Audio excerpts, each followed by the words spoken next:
نحمده ونستعينه ونستغفره ونعوذ بالله من شرور أنفسنا ومن سيئات أعمالنا من يهده الله فلا مضل له ومن يضلل فلا هادي له وأشهد أن لا إله إلا الله وحده لا شريك له وأشهد أن محمدا عبده ورسوله صلوات الله وسلامه عليه. أما بعد فإن خير الكلام كلام الله وخير الهدى هدى نبينا صلوات الله وسلامه عليه وشر الأمور محدثاتها وكل محدثة بدعة وكل بدعة ضلالة وكل ضلالة في النار. Today is the 19th of Muharram 1924 after the Hijrah al-Mubarakah of al-Mustafa al-Amin sallallahu alayhi wa sallam, corresponding to the 27th of January, 29th of January 2008. We're going to begin, inshallah ta'ala, our seminar concerning the minhaj of the companions of the Prophet sallallahu alayhi wa sallam wa radiyallahu anhum ajma'in. Let me begin by first stressing that almost all Muslims, not all of them, but most of the Muslims in India, Pakistan, the Arabian Peninsula, America, the UK, Africa, they all acknowledge the virtues of the companions radiyallahu anhu. They recognize the illustrious personalities and the sacrifices that they made. And all of those Muslims who I mentioned, with an exception of a few masakeen from the minority of Muslims, and I use that word loosely, having rahmah on them and protecting myself, many of those Muslims feel like the stories of the companions are very nice. Sacrifices were tremendous. We recognize them. Abu Bakr, Umar, Uthman, Ali, Bilal, Sumayya, Ammar, Yasir radiyallahu anhu. But I want to say here that the first point that we have to comprehend and understand, that many Muslims don't really comprehend and understand, and that is that the companions are more than just a group of individuals who have sacrificed and they have some nice stories. They're more than that. The companions are a symbol of this religion. They are an institution in al-Islam, what is known in Arabic as sha'ir,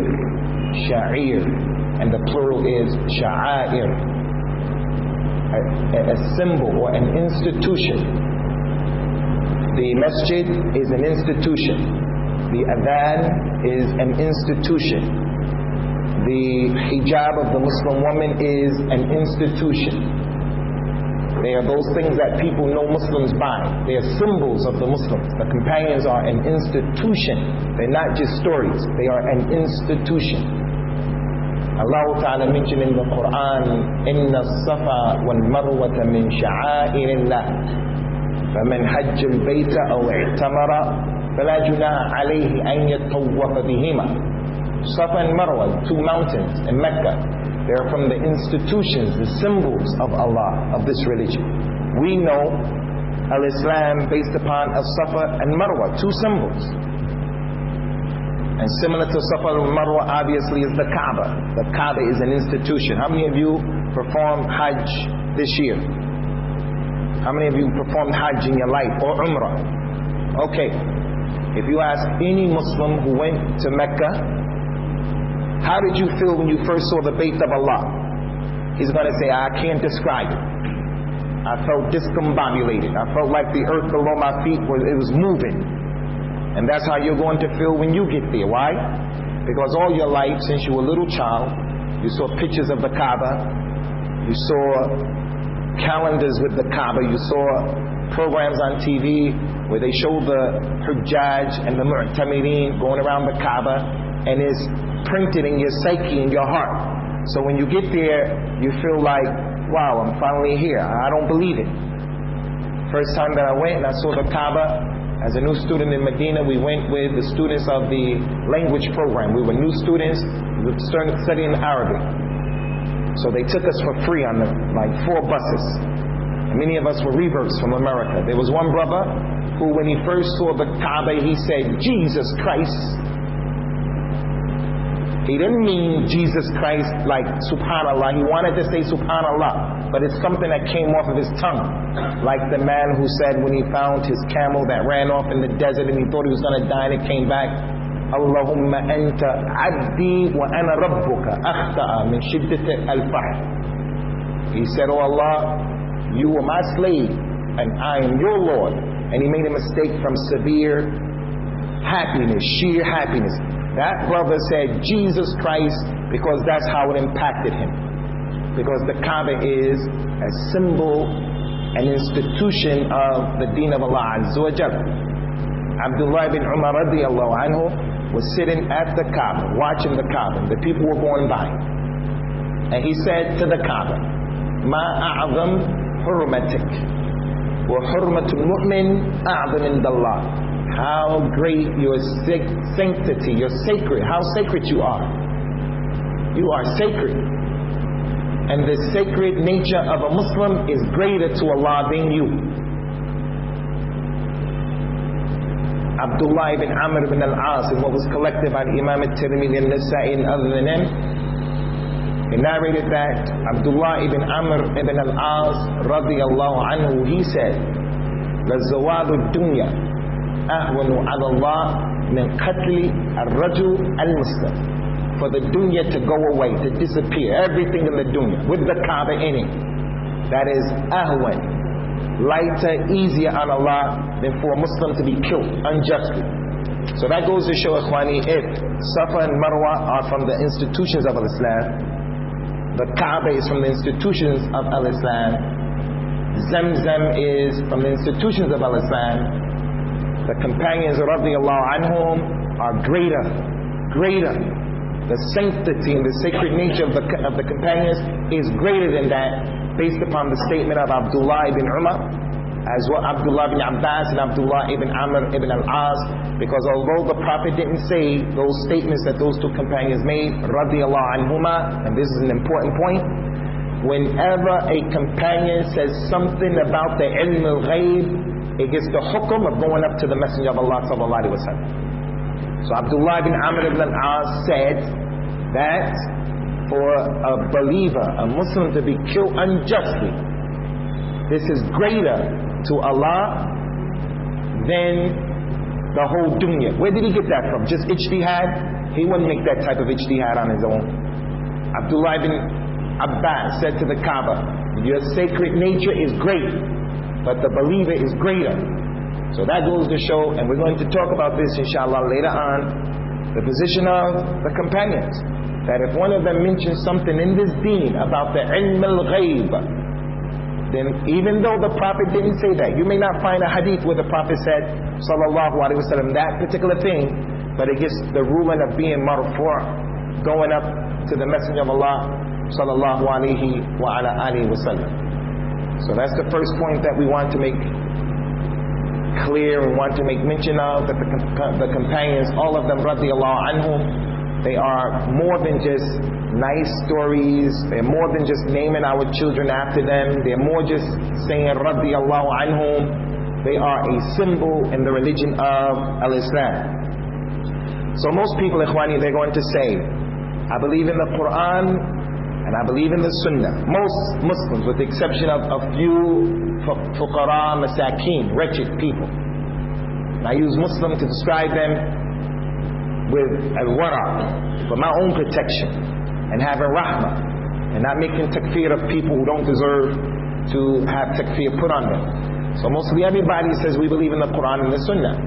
And no doubt, Ikhwani, the Quran and the Sunnah by themselves, they guide to the Sirat al-Mustaqim. No doubt about that. The Quran by itself guides to the Sirat al-Mustaqim. It's the dalil. Allah subhanahu wa ta'ala mentioned in Surah Al-Ahqaf. Al-Ahqaf. A-H-Q-A-F. Al-Ahqaf. Ayat number 31. And you don't have to write the ayat. When the Prophet sallallahu alaihi wasallam came to Mecca and he started reading the Quran, he read Surah Al-Rahman on the jinn. A number of times he went to them and he gave them dawah. And from what Allah Ta'ala told us about that incident is the statement of the jinn after hearing the Quran. قالوا أو يا قومنا إنا سمعنا كتابا أنزل من بعد موسى مصدقا لما بين يديه يهدي إلى الحق إلى طريق مستقيم. The jinn went back to their people and they said to their people, "O our people from the jinn, we have heard a Quran, a recitation that was revealed after Musa, and it confirms what went before it. It confirms the Torah and the Injil. It guides to the haqq, the Sirat al-Mustaqim." So the jinn themselves saw that the Quran by itself, based upon that ayah, the Quran guides to the Tariq Mustaqim, the Quran by itself. So when Muslims say, I believe in the Quran and the Sunnah, we have to be fair and just, and we have to have diqqah or precision in our knowledge and our religion. And we say, yes, the Quran does guide to the Tariq Mustaqim, the Tariq al-Haq. And the Hadith as well, the Sunnah of the Prophet ﷺ by itself guides to the Sirat al-Mustaqim. Allah Ta'ala mentioned in Surah Ash-Shura, ayat number 52, وَإِنَّكَ لَتَهْدِي إِلَى صِرَاطٍ مُسْتَقِيمٍ. Verily you, Ya Muhammad, you guide to the Sirat Mustaqim. So that ayat establishes that the Sunnah guides to the Sirat al-Mustaqim. Before I bring the point that I'm trying to make, there's another hadith that you all know, or ayat, when the uncle of the Prophet died, sallallahu alayhi wa ala alihi wa sallam, and the Messenger of Allah became sad because he died on kufr and shirk, and as a result of that he's going to be from the ashab al-jahim. He was sad about that, and Allah Ta'ala told him, إِنَّكَ لَا تَهْدِي مَنْ أَحْبَبْتَ وَلَكِنَّ اللَّهَ يَهْدِي مَنْ يَشَاءُ. You, Ya Muhammad, you don't guide, you can't guide those who you want to guide, but Allah guides those who He wants. Now, if you don't know the Quran, and you don't read the Quran, and you don't learn about the book of Allah, the tafsir, and how to read, and so forth and so on, people will come to you and play with the religion. They'll play with the Quran. They'll bring you ayat of the Quran that appear as if they're saying something, that appear as if they're contradicting themselves. And you people are surrounded, you brothers are surrounded by Christians,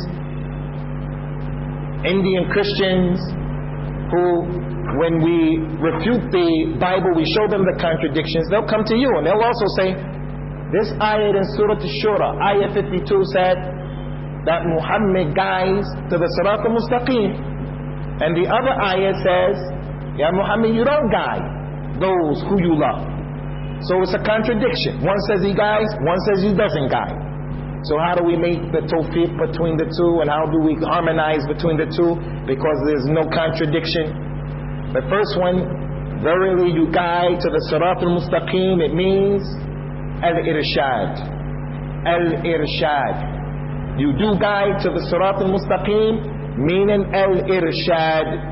Al-irshad. Not arshad, al-irshad, meaning if someone, your sunnah, if a person were to learn it, he will be guided aright. The way, the path will be clear for him. It's the way of hidayah. Your sunnah in and of itself, it is the right path. It's nur, it's hidayah, it's diya, it's all of that. Whereas the second ayah, you do not guide, where Allah negated, you do not guide. It means al-isaba, with a sad. Al-isaba, which means to hit the mark. To hit the mark. You, Ya Muhammad, you can show them the way, but you can't make them go that way. Some of you are married, some of you, your parents, some of your brothers and sisters, they're Brewis, they're Deobandis. You can talk to them all you want about the importance of the Quran and the Sunnah and the minhaj of the Salaf al-Salih. but you do not guide those who you want to guide. You do not make al-isaba, to make them be able to hit it. Like the ayat of the Quran before they started the battle of Badr. Allah Ta'ala mentioned, مَا رَمَيْتَ إِذْ رَمَيْتَ وَلَكِنَّ اللَّهَ رَمَى. You didn't throw when you threw, but Allah threw. Rasulullah did throw, sallallahu alayhi wa sallam. He picked up the dirt, the rocks, and he threw. But the meaning of the ayat, you didn't cause those rocks and that dust and that stuff to hit them in the eyes and to blind them. That wasn't from you. That isaba was from Allah Azza wa Jalla. So that's how we make the harmonization between those two. Now what's the point we're trying to make? The Quran guides to the Sirat al-Mustaqim, the Tariq Mustaqim, Surah Al-Ahqaf. The Sunnah guides to the Sirat al-Mustaqim by themselves. But now the problem is, were you there when the Quran was revealed? Were you there when things were mentioned in the Quran that the companions misunderstood? It happened to them and because of them. And then as a result of that, they understood exactly what was the meaning. You weren't there. You weren't there. Were you there when the Messenger of Allah sallallahu alayhi wa sallam addressed issues concerning his sunnah? And then as a result of that, the companions knew what to do and what not to do. As a result of hearing what came out of his mouth and seeing what he did in his sunnah sallallahu alayhi wa sallam, we weren't there. There was a middle group of people who were there. And they were those companions, radiyallahu anhum. So we say yes, the Quran and the Sunnah guys by themselves, but without the middleman or the middlemen, radiyallahu ta'ala anhum, they won't guide you to the Sirat al-Mustaqim. You give a man the Quran and put him on an island and you tell him, go ahead, get on the Sirat al-Mustaqim. He's not going to know how to perform salat. He's not going to know how to perform the siyam, hajj, umrah. He's not going to know. He won't know how many numbers of salat to make and so forth and so on. You give him all of the sunnah without the statements of the companions, radiyallahu anhum, he's not going to be able to practice al-Islam correctly. So that's sort of like an introduction to this series of lectures. The companions are an institution. They are a symbol of this deen. So now we want to share with you, inshallah ta'ala, some of their virtues, and there are many from the Quran and the Sunnah. Some of the virtues of the companions, radiyallahu anhum, from the Quran. And they are many. Just going to mention a few here with you today, inshallah subhanahu wa ta'ala, in this particular lecture. From the virtues of the companions of the Prophet sallallahu alaihi wa sallam, and there are many. And that's why the scholars of al-Islam did not fail the ummah in this regard. The scholars of al-Islam, if you were to look at the books that were written, they took care to show this important point that the companions were assembled by bringing us all the information we needed to know about them. Al-Imam Ahmed, and I think this is important, maybe you should write it. Al-Imam Ahmed, he has a book called Kitab Fadail As-Sahaba. Kitab Fadail As-Sahaba, in which he brings so many ayat and ahadith discussing and mentioning and clarifying their position. Our Sheikh Abu Usama Wasiullah Abbas Hafidhullah Ta'ala, he took care of this book. He got his master's degree by making the tahqiq of this book of Imam Ahmed. Before he went into it, the book was just there, a bunch of ahadith and collections. The Sheikh came and he cleaned it up. This is authentic, this is weak, this is a mistake, this is that. And now anyone who goes to Mecca, Medina, you can purchase that book, and it's a book that you should get, although it's in Arabic. So it's from the nasiha of the Shaykh, Wasiullah, Hafidhullah, to the Ummah of al-Islam, that he took care of that book. Also from what the scholars did in showing the importance of the position of the companions, and the fact that they are an institution, is that they wrote books that told us the names of the companions, and when they embraced Islam, and what happened. Like Al-Imam Ibn Abdul Barr, who was a Maliki scholar, tremendous Maliki scholar. There's no Maliki scholar like him after Imam Malik, who I can't say was Maliki, but out of all of the ulama and Malikiyin, Al-Imam Ibn Abdul Barr was a Najm from the Najum. He has a book called Usud al-Ghaba, the lions of the jungle, radiyallahu anhu, the lions of the jungle. And he gives you the name of each and every companion, men, women, the ones who are known by their kunyas, everything you need to know about who a companion is, what he did, where he was born, when he died, so that we would know those companions. Another example is Al-Hafiz Ibn Hajar Al-Asqalani. He has a book also called Al-Isaba fi Tamyiz As-Sahaba. Al-Isaba, to hit the mark, fi Tamyiz As-Sahaba. Tremendous book. Maybe during the question and answer time, the benefit of these books, some mention can be made, but we don't want to get into that detail because that's a different discussion. In all of the books of hadith, Ikhwani, Sahih Bukhari, Sahih Muslim, Abu Dawood, At-Tirmidhi, An-Nasa'i, Ibn Majah, the Ma'ajim of Al-Imam At-Tabari, in the books of hadith and the Masanid of the hadith, there's always a chapter in there called Manaqib As-Sahaba, Manaqib Al-Ansar, Manaqib Al-Ashar Al-Mubashirin. Manaqib means the fada'il, the good points. So every book of hadith, there is a section in there telling you about Abu Bakr and Umar and Uthman and Ali and Bilal and Hassan and Hussein, Fatima, Aisha, Khadija, radiyallahu anhum. Why? Because again, the scholars of Al-Islam wanted to bring to this ummah the understanding that the companions are not just a bunch of nice personalities who made sacrifices. They are a sha'ira from the sha'air of Allah Azza wa Jal. And to conclude this, because a lot can be said about this, to conclude it, Al-Imam Ahmed has a book called Usul Sunnah. It's translated into English. Is it in Urdu? How many of you heard of that book, Usul Sunnah? The fundamentals of the Sunnah. What are the fundamentals of the Sunnah? The person of Ahlul Hadith, the person who ascribes to the da'wah and the minhaj of the Firqat al-Najiyah, the person who is trying to struggling to be Sunni Salafi, he has to know what is it to be on the Sunnah. So he gave a number of points, a lot of them. From the fundamentals of Islam is, for an example, loving the ulama, for an example. From the usul of the Sunnah is putting the text before your aql, and naql before your aql. That's what it is to be from the Sunnah. From the Sunnah is not to go and make khuruj against the ruler. Shaykh Anis al-Rahman is the muqim or the muqayyim here. He's in charge. So he has a limited authority over us. There's someone who's over him, someone who's over him.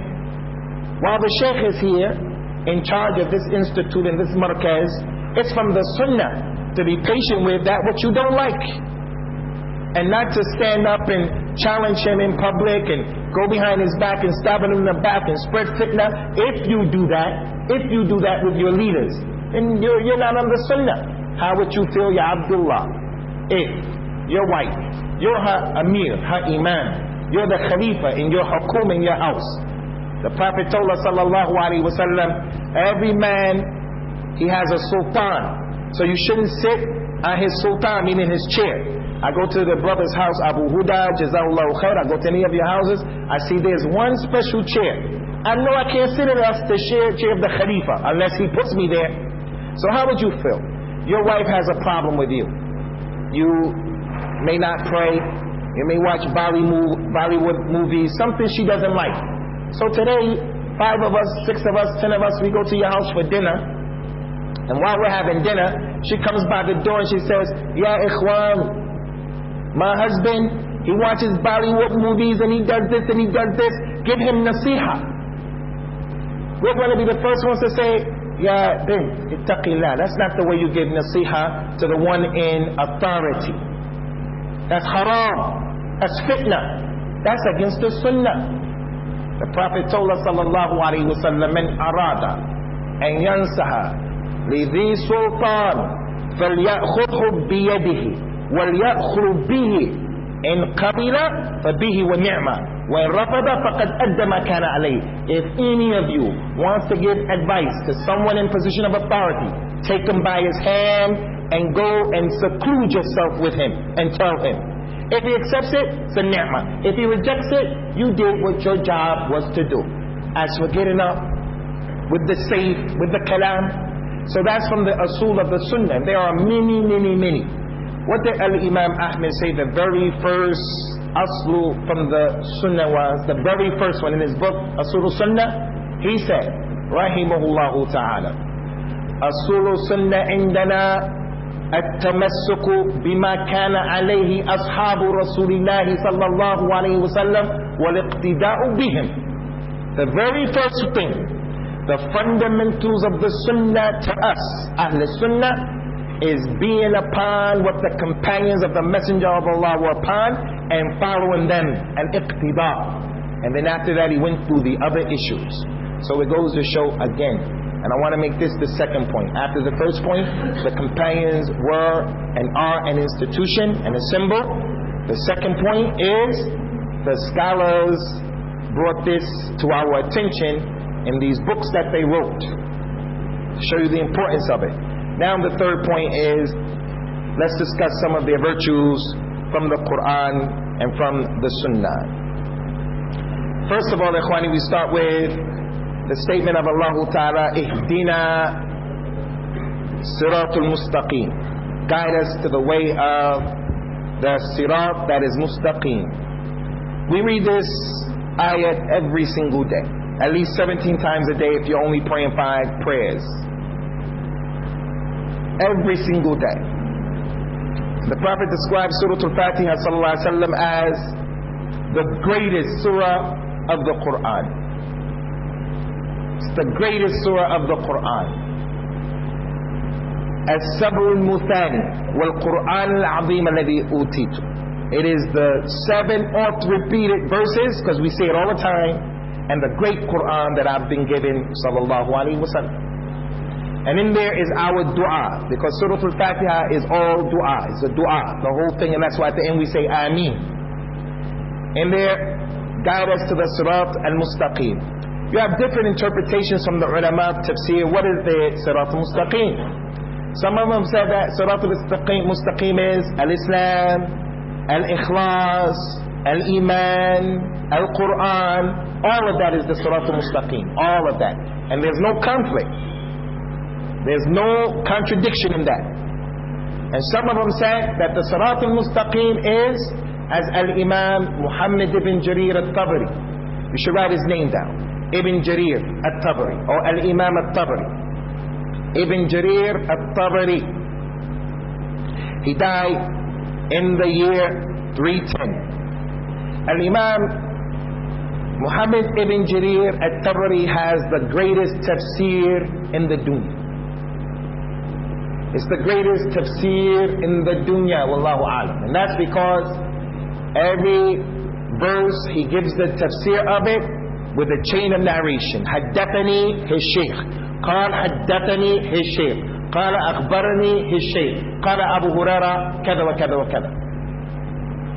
And the isnad, ikhwani, as the scholars used to say, لولا isnad وقال من شاء في الدين الله ما شاء. If it wasn't for the isnad, people would have said whatever they want to say in the religion, like the Yahud and the Nasara, like the Sikhs and the Buddhists and the Hindus. They say whatever they want to say. But our ummah is the only ummah. This is from the khasa'is, the special characteristics of our Islam, that we're the only ummah that we can trace back with a chain of narration this book and what our Prophet said, sallallahu alaihi wa ala alihi wa sallam. So that's why Al-Imam Ibn Jarir al-Tabari's tafsir is the best. Ibn Kathir, sometimes he gives the isnad, sometimes he doesn't. And everyone else, sometimes they do, sometimes they don't. And Ibn Jarir al-Tabari was a muhaddith. And he was a muhaddith that had his own madhab. And his madhab was better than the madhab of some of the 4 madhahib. It was better. But he had taqwa, and he didn't want his students to make a taqleed al-a'ma. So he used to say, don't like that, don't like this. And he prevented them from taking care of his madhab. Then someone comes and tells me, a new revert Muslim, You must take one of the madhabs, because if you don't, you're sinning. Yeah, but why should I have to take one of the madhabs when every madhab has the haqq in it and has the batil? And where's the dalil for what you're saying? And also, why should I have to take one of the 4 existing madhabs when there were other madahib that were better than the ones that existed that for one reason or another they went away? Al-Imam al-Awza'i, his madhab was better than the 4. Better than the 4. So why do I have to take what is less? أَتَسْتَبْدِلُونَ الَّذِي هُوَ أَدْلَى بِالَّذِي هُوَ خَيْرٌ? Do you take what is less over what is better? Anyway, in his tafsir, when he gave the tafsir of Ihdina Sirat al-Mustaqim, he said, Sirat al-Mustaqim is guide us to the minhaj of the Nabi sallallahu alaihi wasallam and Abu Bakr and Umar and Uthman and Ali. It's the same meaning as that ayat or that hadith. Whoever from amongst you lives a long time, you're going to see a lot of ikhtilaf. So take my sunnah and the sunnah of the Khulafa ar-Rashideen. So he brings a number of narrations where the scholars supported this. From those people with this opinion, Al-Imam Al-Hasan Al-Basri, Al-Imam Abu Aliya, not Abu Aliya from the UK, Abu Aliya, Al-Imam from the Tabi'een. When he gave this explanation to the people, Sirat al-Mustaqim is the way of Abu Bakr and Umar. That's all he said. Abu Aliya. The people went to Al-Imam Al-Hasan Al-Basri and said, Abu Aliya said the Sirat al-Mustaqim is Abu Bakr and Umar. Al-Hasan Al-Basri said he told the truth and he gave advice. Sadaqa wallahi wa nasaha. He told the truth and he advised you people. That's why it said that those ulama gave us nasiha when they preserved for us the knowledge of the companions. So concerning the virtues, and they are many. Let's start with the last ayat from Surah Al-Fath. Al-Fath, the last ayat. Allah Azza wa Jalla mentioned, Muhammad Rasulullah والذين معه وشداء على الكفار رحماء بينهم تراهم ركعا سجدا يبتغون فضلا من ربهم سيماهم في وجوههم من أثر السجود ذلك مثلهم في الإنجيل ومثلهم في التوراة ذلك مثلهم في التوراة ومثلهم في الإنجيل كزرع أخرج شطأه فآزره فاستغلظ فاستوى على سوقه يعجب الزراع ليغيظ بهم الكفار وعد الله الذين آمنوا وعملوا الصالحات منهم مغفرة وأجر عظيما. Wallahi, ikhwani, we should stop and spend the rest of the days that I'm here anyway giving the tafsir of this ayah and what it contains of light and hidayah and aqeedah.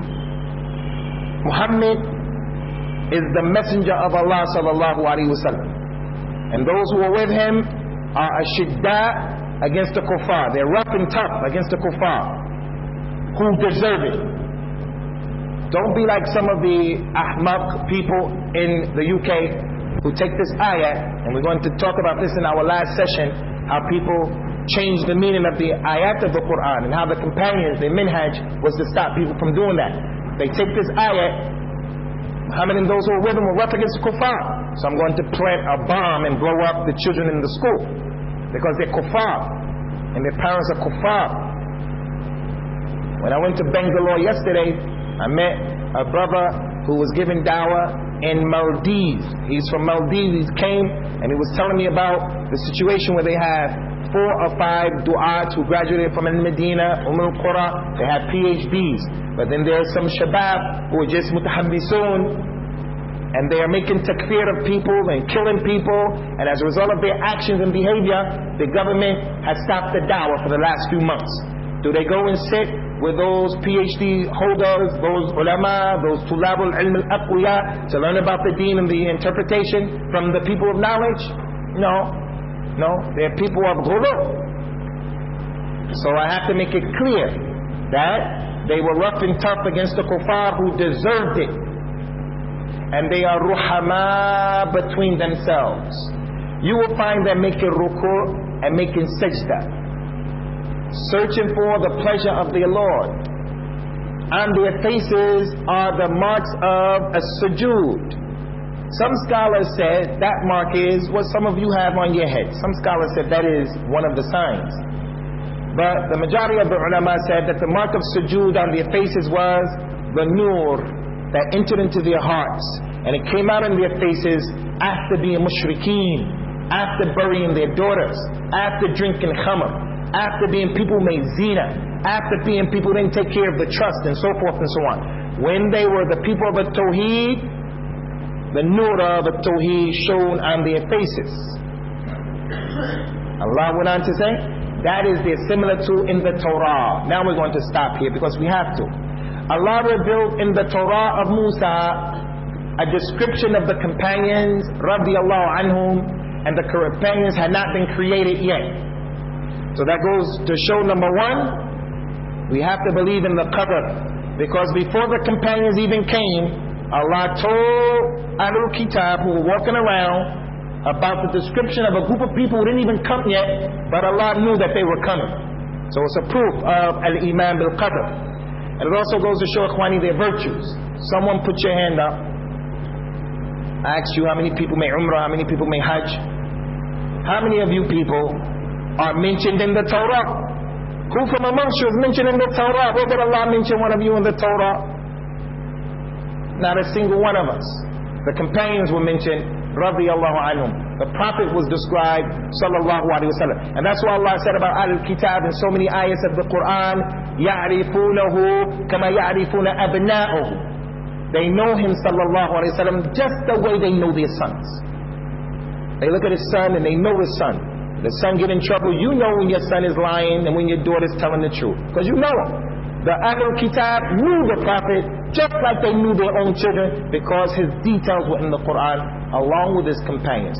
The ayah went on to say, and they're similar to in the Injil, was like a seed that was planted. It grew as a slim piece of blade, and then that blade grew, and then it became strong in the earth, and then it sprouted forth, and it made the one who planted it happy, amazed.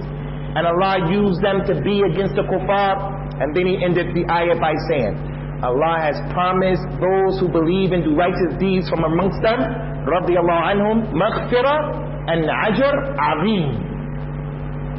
Someone from amongst you, put your hand up if you can tell me that you have Allah's maghfirah. From the people who made hajj this year from our community. This is an Asian concept, Pakistani in particular. I don't know if it's from India, but it's a Pakistani concept. The people came back from hajj, and they say and they believe, if you perform hajj, your dua is accepted for 40 days after hajj. MashaAllah, MashaAllah. Where is that at? I wanna know it so I can call to it, so I can believe in it. Where is that at? My father told me, the book Fadail al-A'mal. I got it from there.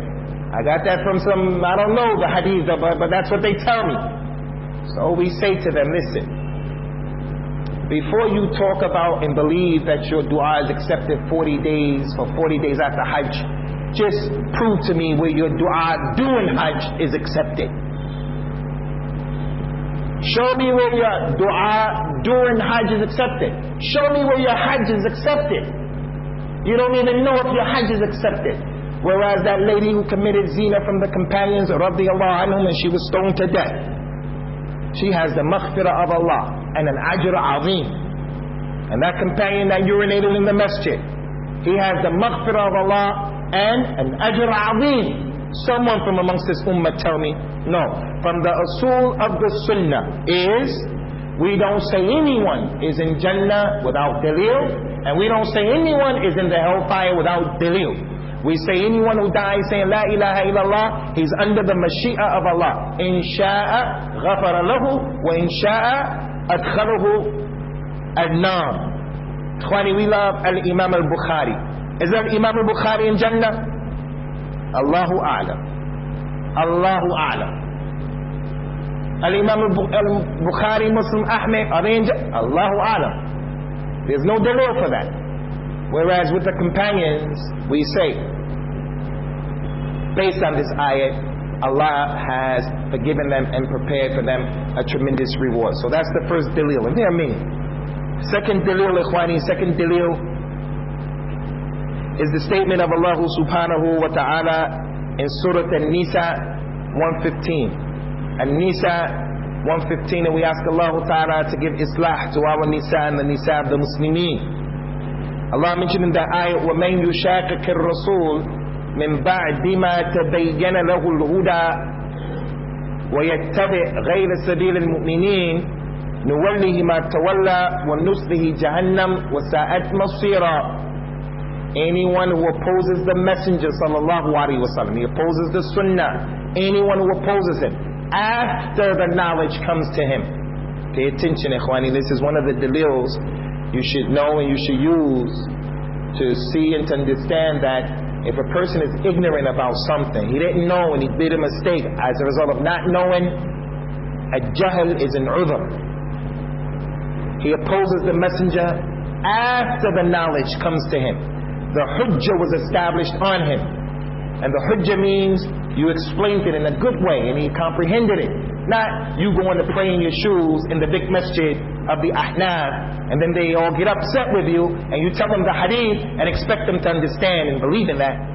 Shaykh al-Islam ibn Taymiyyah was of the opinion that it's from the sunnah to leave and avoid the sunnah when they're going to cause fitna and problems and when there are other issues that are more important. You want to bring the Muslims together. He told us sallallahu alayhi wa ala alihi wa sallam, لَيْسَ بِمُؤْمِنٍ مَنْ بَاتَ جُعَابٍ وَجَارُهُ إِلَى الجَّنْبِ مَنْ بَاتَ الشَّبْعَانِ وَجَارُهُ إِلَى جَنْبِهِ جُعَانٍ وَهُوَ يَعْلَمُ. He is not a mu'min, the one who goes to sleep with a full stomach and his neighbor next door is hungry and he knows about it. If he doesn't know about it, he's excused. So whoever opposes the Messenger after the knowledge comes to him and he follows a way other than the believers, radiyallahu anhum, we will send him to that which he wanted to go to and lead him to the hellfire and what an evil abode. Now I want to add on to this ayat another ayat that you have to understand the first ayat with. And the second ayat is in Surah Muhammad ayat number 32. Surah Muhammad ayat number 32, and make sure you put a note that ayat number 32 from Surah Muhammad should be understood along with 115 from An-Nisa.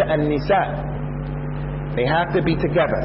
The second ayat that I'm about to share with you goes to show that to go against the Messenger of Allah by himself, as Allah Ta'ala said, إِنَّ الَّذِينَ كَفَرُوا وَصَدُّوا عَنْ سَبِيلِ اللَّهِ وَشَاقُوا الرَّسُولَ من بعد ما تبين لهم الهدى لن يضروا الله شيئا وسيحبط أعمالهم. Those people, verily those people who disbelieve and they close off the way of Allah and they oppose the Messenger after knowledge comes to him, they do not harm Allah one bit and Allah will render their deeds null and void. So Allah didn't mention the companions in this ayah. He didn't mention the sabil of the mu'mineen. So it goes to show, to oppose the Messenger of Allah by himself is enough to destroy you. Because the Sunnah guides to the Sirat al-Mustaqim by itself. Allah could have just mentioned that ayat alone to prove this point. Whoever opposes the Messenger, that's it. فَلْيَحْذَرِ الَّذِينَ يُخَالِفُونَ عَنْ أَمْرِهِ أَنْ تُصِيبَهُمْ فِتْنَةٌ أَوْ يُصِيبَهُمْ عَذَابٌ عَلِيمٌ. Let those people beware who go against what he said, sallallahu alayhi wa sallam, that a fitna will hit them or grievous punishment. That's the sunnah by itself. But the ayat that we mentioned from Surah An-Nisa, when it added on the companions, it goes to show again, ikhwani, you cannot understand the kitab or the sunnah without having the companions, radiyallahu anhum, inside of the equation. Number 3. From the Adillah, and there are many. Surah Al-Ahzab. Al-Ahzab. Akhi, what is the meaning of Al-Ahzab? Gotta make sure you guys stay awake. What's the meaning of Al-Ahzab? The Confederates, the groups. It's called Al-Ahzab because all of the Arabs of the desert came together. First time in the history of the Arabs. They came together again to extinguish the light of Allah. It never happened, ever in their history. They all came together and they agreed amongst themselves to يُرِيدُونَ لِيُطْفِئُوا نُورَ اللَّهِ بِأَفْوَاهِهِمْ. And just as they weren't successful during that time, they're not going to be successful now. For them to try to come together to look at this sun and to say, come on you guys, let's blow the sun out, all of us, billions of human beings. They're blowing at the same time, is not going to touch that sun. And the deen of Allah is a'zam than the shams. So Ya Abdullah, never ever ever think that you have to apologize about being a Muslim, and that with what's going on in the dunya, the Muslims are low. The Muslims are on the losing team. This is the deen of Allah Azza wa Jal, and it's the winning team in the dunya and the hereafter. Allah mentioned in Surah Al-Ahzab in ayah number 23, من المؤمنين رجال صدقوا ما عاهدوا الله عليه فمنهم من قضى نحبه ومنهم من ينتظر وما بدلوا تبديلا. From the believers are men radiyallahu anhu. When you look at the description of a man in the Quran, like Allah mentioned here, they are men. You will see that the man of the Quran, the real man, is different from what we consider to be a man. We believe that the man is just the one who has the physical characteristics of a man. He has a lihya, and some people don't have that. Some people don't even have that. They cut it off and they look like women. And our mother Aisha used to swear and used to say, وَالَّذِي زَيِّنَ الرِّجَالِ بِاللِّحَى. Instead of saying, Wallahi, وَرَبِّ الْكَعْبَةِ, she would say, I swear by the one who beautified the men with their lihya. Then he goes and he cuts it off to make the tashabbah bin nisa. May Allah give islah to our nisa and our rijal. The rijal in the Quran, ikhwani, are different from the rijal here, our rijal. This ayah gives some characteristics of the rijal radiyallahu anhu. From the believers are rijal. They took care of their contract with Allah. That's one of the conditions and one of the characteristics of a rajul. He makes an agreement, he takes care of that agreement. He borrowed the money, he gives the money back. If he doesn't have the ability to give the money back, he goes to you like a man and says, I don't have the money yet. The Prophet came out and he told those of you who owe people money, sallallahu alaihi wasallam, la tukhifu anfusakum. La tukhifu anfusakum. Don't make yourselves terrified, afraid. They said, how do one of us make ourselves afraid, Ya Rasulullah? He said, ad-dain, the debt. It makes you afraid. Normally you come here for Salatul Jummah, but when you borrow the money from the man and you told him I'm going to give it back to you in 2 weeks time, 2 months time, when the time comes, you can't go and face him. You even miss Jummah and you go pray Salat Jummah in the masjid, Ya Rasulullah, Ya Muhammad, you make Salat in that masjid. Because you can't face the man, and you lie, and you break your promise. From the believer are men. They took care of their contract with Allah. From them are those who qada nahbahum. They made the ultimate sacrifice. And others are still waiting to make that sacrifice. What's the nahba? The ultimate sacrifice, ikhwani, is they made al-jihad fi sabilillah. Al-jihad fi sabilillah. How many people here made jihad fi sabilillah? Don't raise your hands, because we may have someone who doesn't belong to us and they'll go back and say, oh, he made jihad, and then you'll be in trouble. It's a rhetorical question. You answer within yourselves. Man mata walam yaghzu walam yuhaddith nafsuhu bil ghazwi mata ala shu'batin min nifaq. Whoever dies from amongst you and he never made jihad, and he never encouraged himself and talked to himself to make jihad, he died the death of hypocrisy, a branch of hypocrisy. Because there will always be a war between Islam and kufr, haqq wal batil. So the haqq needs his people, because the batil has his people. And if you're true and you're sadiq, then you should have presented yourself to defend the haqq. So what did the Prophet say, sallallahu alaihi wasallam? For the one who makes this ultimate sacrifice, he doesn't have to deal with the adab of the qabr. The adab of the qabr that we believe in, part of our religion. The companions wanted to know why. Why, Ya Rasulullah? What's the wisdom? He told them, sallallahu alaihi wasallam, kafa bihi bara'iqat as-sayf ala ra'si. It was enough fitna for the mujahid who got shaheed, the shahada. It was enough fitna for him in the dunya, the glimmer of the swords on his face. He put his body on the line, his family, his children that he loved, his money, his property was home, and he went out in the hot land, in a difficult land, and when the enemy raised up the sword, the sun hit their sword and it put it in his eyes. That was enough of a fitna. It's a proof of his iman. Those companions, Ikhwani, Uhud, Badr, the war of Bani Mustalaq, Fathu Mecca, the battles with Bani Qurayza, the battles with Bani Nadir, all of those battles, and some of those companions, subhanAllah, participated in every single one of them. Abu Bakr radiallahu anhu, every single one of them. Umar radiallahu anhu, and here you come talking about Abu Bakr and Umar kuffar. So they made the ultimate sacrifice in the religion of Al-Islam.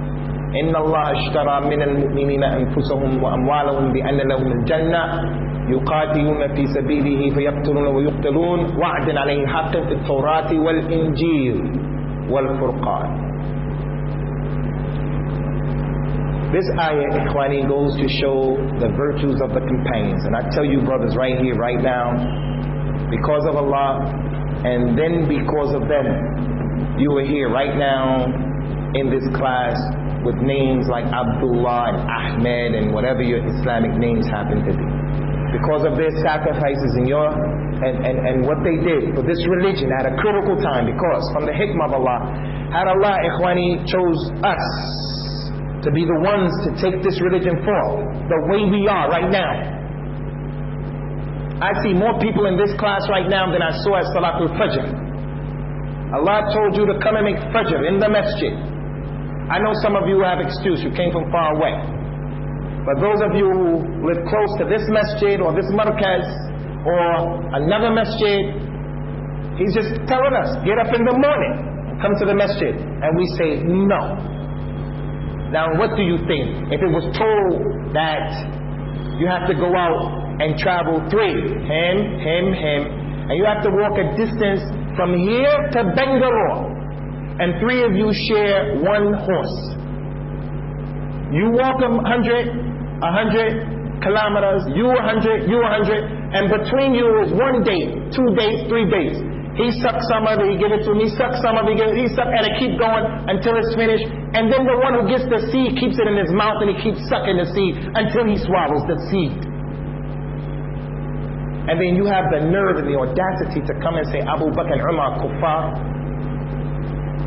That's why I say those people are misakeen, fuqara.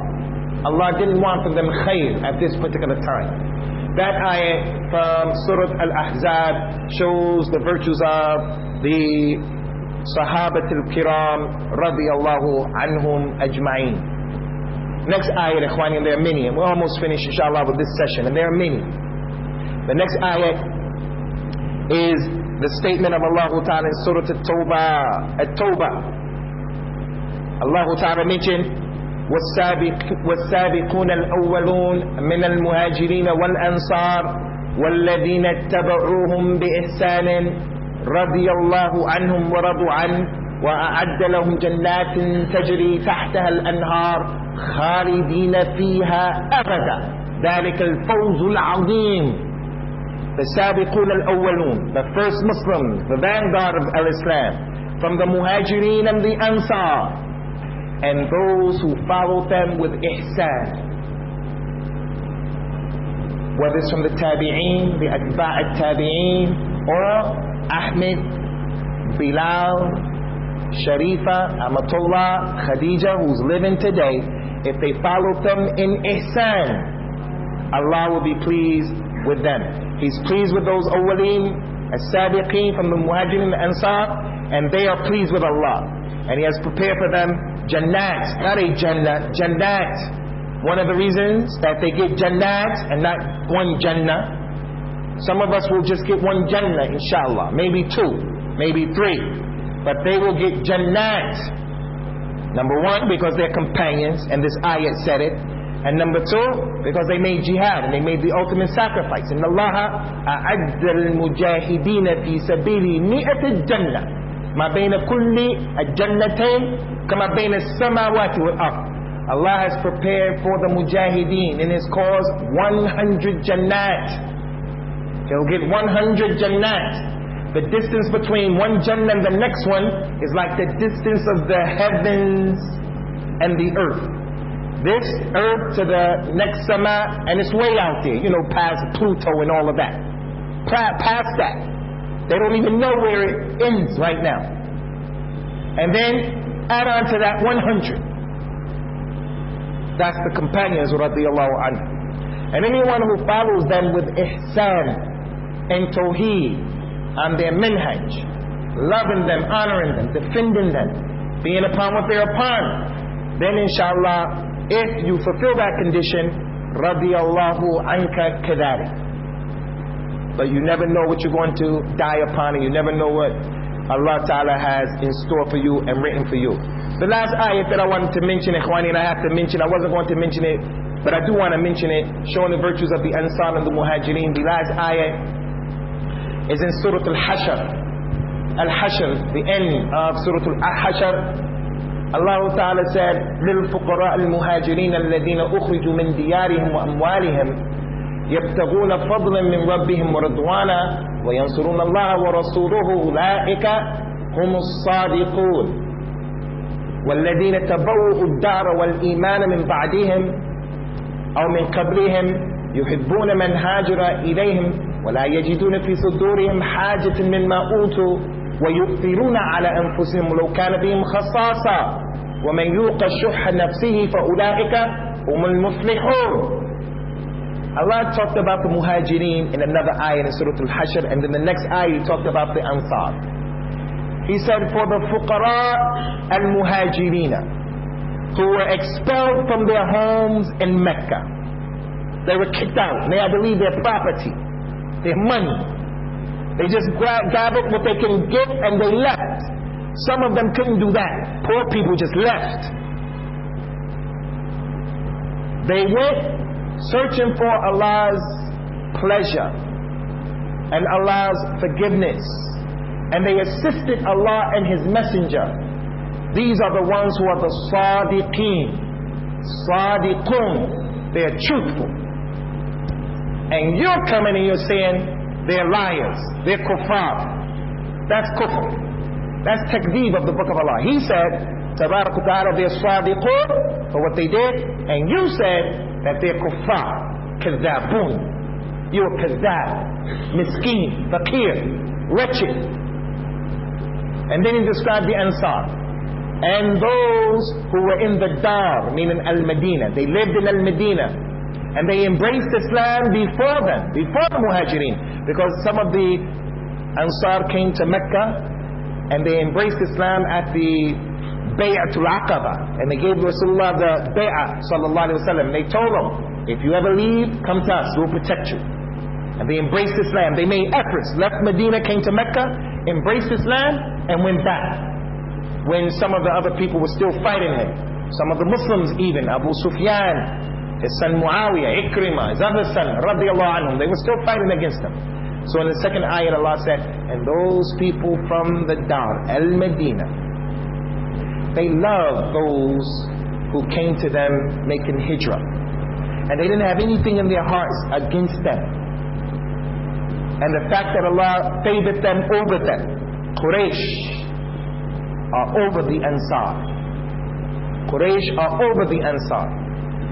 And yu'thiruna ala anfusihim, and they used to give them preference over themselves. Al-Ithar. Write that word down, Ikhwan. Al-Ithar. In English, transliteration. Al-Ithar. Ithar. I-T-H-A-A-R. Ithar. Let me hear you guys say it. I'm going to say it. Al-Ithar. I'm going to say it and I want to hear you all say it. Al-Ithar. Al-Ithar. Ithar. Al-Ithar.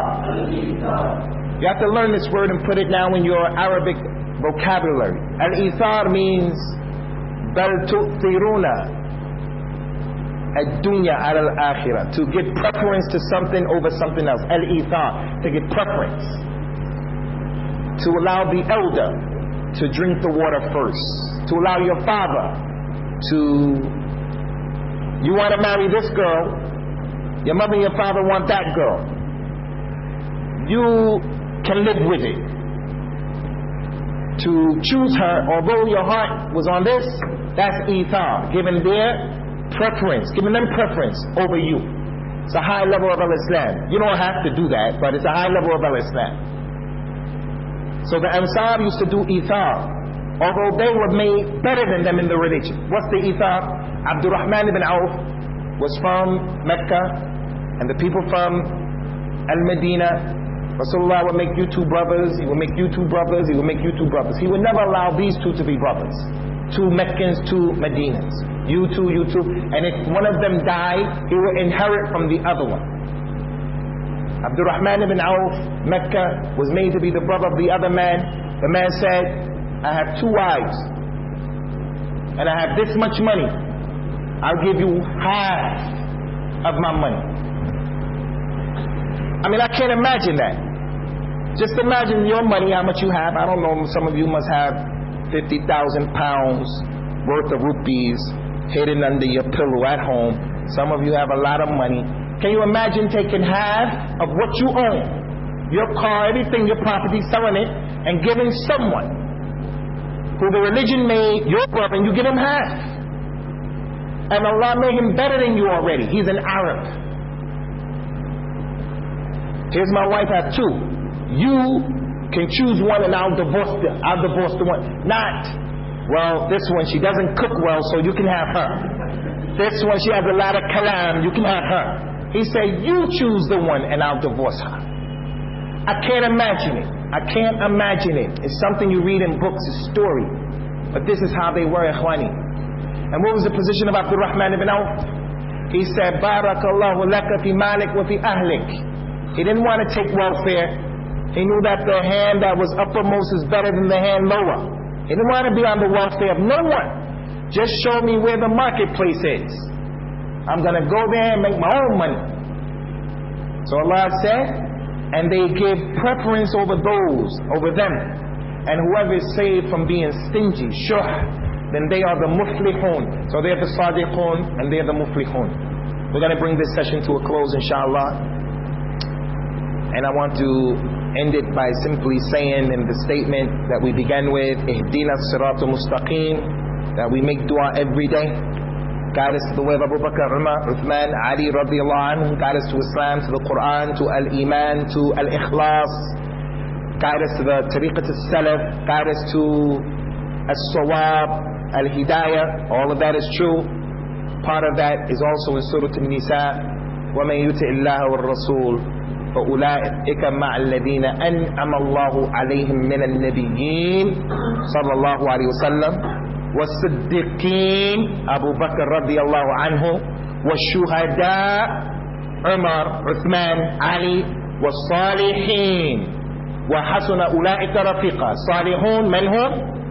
عكاشة, حسن, Hussein, Muhsin ibn Abbad, Al-Bara ibn Azib, they were the Salihin. So the meaning of that ayat in Surah Al-Fatiha is explained by that ayat of Surah An-Nisa as well.